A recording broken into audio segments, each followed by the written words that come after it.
Good morning Ayush, Rahul, कोमल और ज्योति चौहान और उन सभी प्यारे सब्सक्राइबर को भी। तो आज हम नया टॉपिक पढ़ेंगे जिसमें तुम्हारा समांतर श्रेणी होगा। क्योंकि आज शनिवार है तो हम बोले थे कि सोमवार से शुक्रवार तुम्हारा वास्तविक संख्या जो सीरियली से चलेगा और शनिवार को तुम्हारा बीच का टॉपिक चलेगा और संडे को ज्योग्राफी का क्लास होगा। और तुम सब ये सब वीडियो प्लेलिस्ट में जाकर देख लेना क्योंकि उसमें सभी को अलग अलग कॉलम में डाला गया है तो वहां से ज्यादा सुविधा होगा, ठीक ना। तो आज हम पढ़ेंगे क्या, समांतर श्रेणी। कुछ वीडियो लंबा भी हो सकता है तो हमको सिलेबस पूरा करना है जो बोले थे, इसी कारण परेशान मत होना। तो आज क्या पढ़ेंगे, समांतर श्रेणी। श्रेणी को श्रेणी भी कहा जाता है, ठीक ना। श्रेणी को श्रेणी। तो समांतर श्रेणी चाहे समांतर श्रेणी दोनों एक ही चीज है और इसको इंग्लिश में कहते हैं अर्थमेटिक प्रोग्रेशन। तो ए से तुम्हारा निकल गया ए, अर्थमेटिक से तुम्हारा ए निकल गया, अब प्रोग्रेशन से पी। तो शॉर्टकट में समांतर श्रेणी को एपी कहा जाता है, ठीक ना। बस शॉर्टकट में एपी, नहीं तो समांतर श्रेणी, नहीं तो समांतर श्रेणी। और हिंदी में इसको सीधे लिखा रहेगा समांतर श्रेणी, ऐसे कर देगा शॉर्टकट में तो समझ देना कि समांतर श्रेणी है। आप चलो समझते हैं कि समांतर श्रेणी क्या होता है। तो ध्यान से देखो, हम सब स्कूल में पढ़े हैं कि जब प्रार्थना होता है तो लाइन में लगाया जाता है। तो सबसे पहले छोटा बच्चा को लगाया जाता है, उसके बाद उसके जस्ट बड़ा वाला, उसके जस्ट बड़ा वाला, फिर बड़ा वाला, उसके बाद बड़ा वाला और लास्ट में सबसे बड़ा वाला। तो देखो एक व्यवस्था के अनुसार इसको लगाया जाता है तुम्हारा प्रार्थना करने के लिए।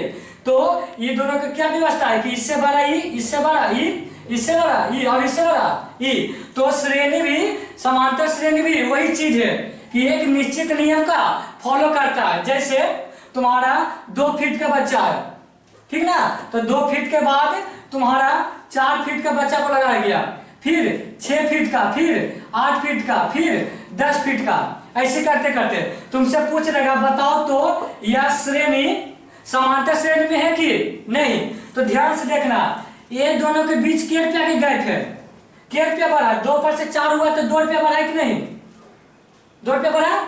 अब देखो ये दोनों के बीच में देखो के रुपया बढ़ा, ये भी 2 रुपया बढ़ा है कि नहीं। फिर 6 और 8, ये दोनों के बीच में क्या रुपया बढ़ा, 2 रुपया, और ये दोनों के बीच में 2 रुपया। यानी हम देख रहे हैं कि सभी के गैप में क्या रुपया है, 2 रुपया, यानी 2 रुपया सभी के बीच में है। तो देखो एक निश्चित नियम फॉलो होगा कि नहीं, यानी यह समांतर श्रेणी है, यह समांतर श्रेणी है तुम्हारा। तुमसे कोई पूछ देता कि बताओ यह समांतर श्रेणी है कि नहीं, तो बोलेंगे हाँ यह समांतर श्रेणी है। क्यों, क्योंकि सभी के बीच में 2 रुपया का गैप है, यानी डिफरेंस है। अभी देखो तुमसे पूछ देगा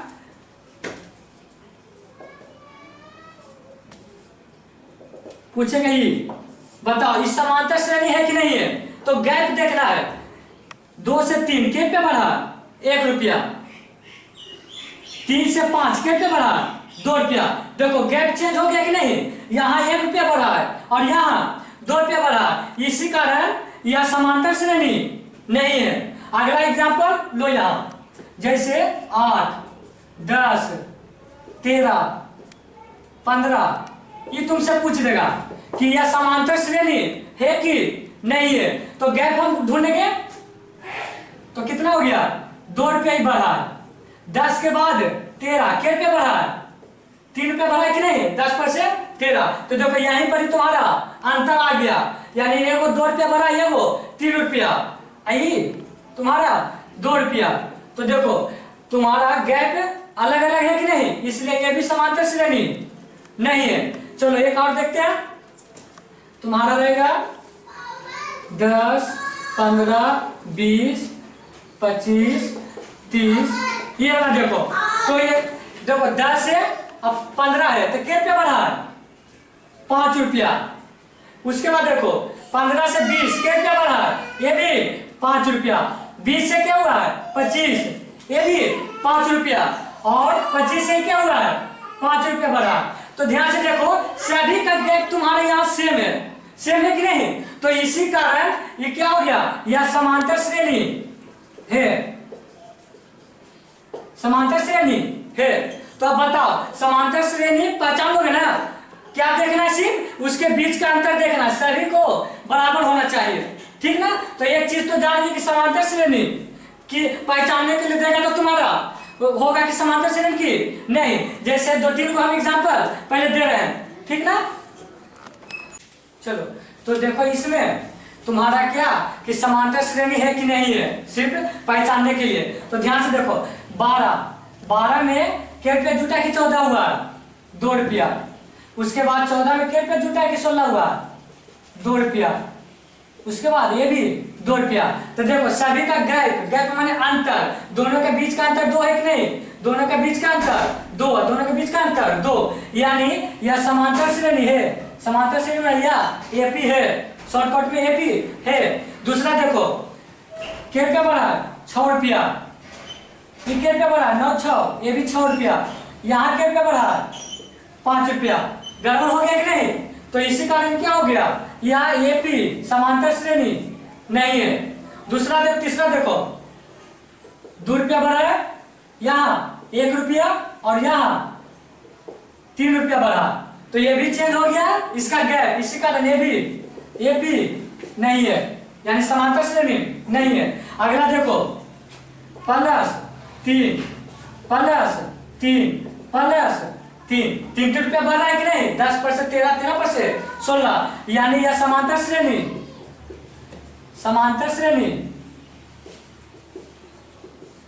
है, ठीक ना?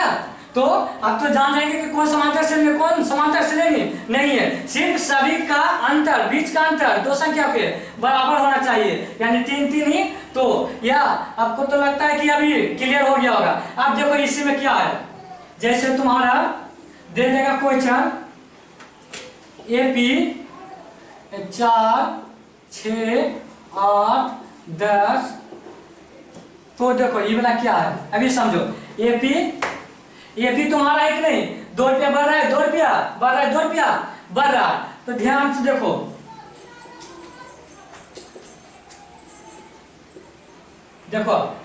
जो बढ़ता है ना जे रुपया बढ़ रहा है ना, वही तुम्हारा होता है सार्व अंतर।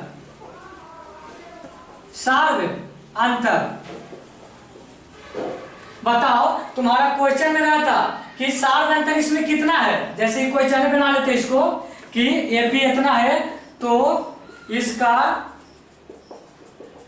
सार्व अंतर कितना होगा? तो जितना गैप था ना वही आंसर होगा। सार्व अंतर कितना होगा? 2 रुपया, ठीक ना? और देखो सार्व अंतर को और इस तरह से भी लिखा जाता है, सर्वांतर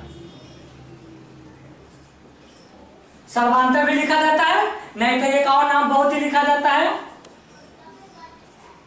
पदांतर। तो सार्वांतर भी 2 रुपया, पदांतर भी 2 रुपया और सर्वांतर भी 2 रुपया। तो कंफ्यूज मत होना, सर्वांतर और पदांतर सब एक ही चीज है। तो कैसे निकलता है? जितना के गैप रहता है उतने आंसर होता है। तो ध्यान से देखो ये 2 रुपया कैसे आया, ठीक ना? 2 रुपया कैसे आया अब समझो। तो देखो 6 रुपया में से 4 रुपया घटाया था ना, 2 रुपया आया है। देखो तो 6 रुपया में से 4 रुपया घटाया तो 2 रुपया आया कि नहीं? यानी कहने का मतलब हो गया तुम्हारा कि दूसरा पद में से पहला पद हो गया 4 और दूसरा पद हो गया 6, तो दूसरा पद में से पहला पद घटाए हैं। समझ में आ गया ना? चाहे कोई भी ले लो, चाहे हम मान लीजिए 4 नहीं लेंगे, लगातार लेना है, यानी ये दोनों के भी ले सकते हैं। तो 10 में से 10 में से 8, यानी दूसरा ये हो गया, पहला ये हो गया, तो 10 में से 8 गया 2 आए कि नहीं? ये भी आंसर 2 रुपया। चाहे हम 6 8, यानी हमेशा लगातार 2 को संख्या में से घटाएंगे, तो 8 में से भी 6 घटाएंगे तो 2 आएगा। समझ में आ गया इतना सामान्य कैसे निकला, यानी दूसरा पद में से पहला पद को घटाना है। अब आगे देखो क्या होता है जो, चलो तो देखो यहाँ इसमें देखो, या अगर कोई स्कूल में लाइन में खड़ा है तो पहला लड़का होगा 4 वाला, ठीक ना, ये क्या होगा, दूसरा लड़का होगा या तीसरा लड़का होगा या चौथा लड़का होगा, ठीक ना। तो देखो जी सबसे पहला लड़का कौन है 4, तो 4 पहला है, तो जिसको टी से डिनोट करते हैं, यानी T1, यानी पहला पद, पहला पद, यानी पहला लड़का को T1 से सूचित किया, किससे, T1, ठीक ना। तो यानी T1 तुमसे पूछ देगा क्वेश्चन में कि T1 कौन है, तो 4 रुपया। उसी प्रकार T2 कौन है 6 रुपया। उसी प्रकार पूछेगा T4, तो T4 कौन है 10 रुपया। समझ में आ रहा है। और इसको T1 को दूसरा नाम है तुम्हारा A, क्या A, इसी को कहते हैं पहला पद चाहे प्रथम पद। समझ में आ गया, ध्यान से सुनो, पहला पद T1 चाहे A बोलो, ठीक ना, दूसरा क्या बोलेंगे प्रथम पद, उसी को पहला पद को। तो ध्यान से देखो ये क्वेश्चन में प्रथम पद क्या रुपया है, यानी तुमसे पूछ देगा A का मान, तो A का मान कौन हो गया 4, ठीक ना। अच्छा ये बताओ A का मान हमेशा शुरू वाला होता है कि नहीं, तो ऐसे बता देंगे जो शुरू में हो रहेगा वही A हो जाएगा। जैसे तुम्हारा पूछ देगा -3 -5 -7, ये AP में है, तो इसका प्रथम पद क्या होगा, इसका प्रथम पद क्या होगा, तो आंसर कितना हो जाएगा शुरू वाला -3। कोई दिक्कत, प्रथम पद की जगह तुम्हारा डायरेक्ट बोल सकता है इसका A क्या होगा, तो A बराबर कितना हो जाएगा -3। तो ध्यान से इसको समझ में आ गया होगा। तो आगे देखो, अब हम तुमको बोले क्या सार्व अंतर, इसी का दूसरा नाम क्या है सर्वांतर, इसी का एक और नाम क्या है पदांतर, ठीक ना। तो ये तो हिंदी में हो गया। इसको जिस प्रकार से पहला पद को T1 को सूचित कौन से किए हैं A से, उसी प्रकार सार्वांतर मतलब डिफरेंस, तो छोटी d से डिनोट करेंगे, किस चीज से, छोटी d से। और ये d कब निकला है, ये d कैसे निकला है, d तुम्हारा निकला है दूसरा पद में से पहला पद को घटाना है, यही ना निकला है, दूसरा पद में से पहला पद को घटाना है। तो ध्यान से देखो, तो ये बोला एक का डी पूछेगा तो एक फॉर्मूला से कैसे निकालेंगे, ऐसे तो हम जान रहे हैं कि 4 में क्या रुपया भरा 2 रुपया, तो इसका डी कितना होगा, यानी 2 आंसर होगा कि नहीं होगा, लेकिन फार्मूला में बैठाते हैं इसी को। तो डी बराबर लिखेंगे D2 -D1, sorry T2 minus T1। तो देखो T2 इसमें कौन है दूसरा पद, पहला दूसरा 6, और पहला कौन हो जाएगा 4। समझ में आ गया ना, दूसरा था 6, पहला है 4, तो 6 में से 4 गया 2, यानी D निकालने के लिए तुम्हारा दूसरा पद में से पहला पद को घटाना है, ठीक ना। चलो तो इसका फॉर्मूला क्या हो गया, घेर के लिखना D2 माइनस D2 बोले सॉरी T2 माइनस T1। चलो आगे का इसको बताओ, तो क्वेश्चन नंबर दे रहे हैं, जैसे तुम्हारा क्वेश्चन है 18 AP में 18 22 26 30 है, तो इसका प्रथम पद तथा पदांतर क्या होगा, इसका प्रथम पद तथा पदांतर क्या होगा, ठीक ना। तो ध्यान से देखो तो प्रथम पद तो सिंपल है हुआ, प्रथम पद सिंपल है, क्यों? क्योंकि शुरू वाला ही प्रथम पद होता है, यानी T1 ही कुछ होता है प्रथम पद, यानी तुम्हारा A बराबर कितना हो जाएगा 18। और D निकालने के लिए कुछ होता है, इसका फार्मूला होता है T2 माइनस T1।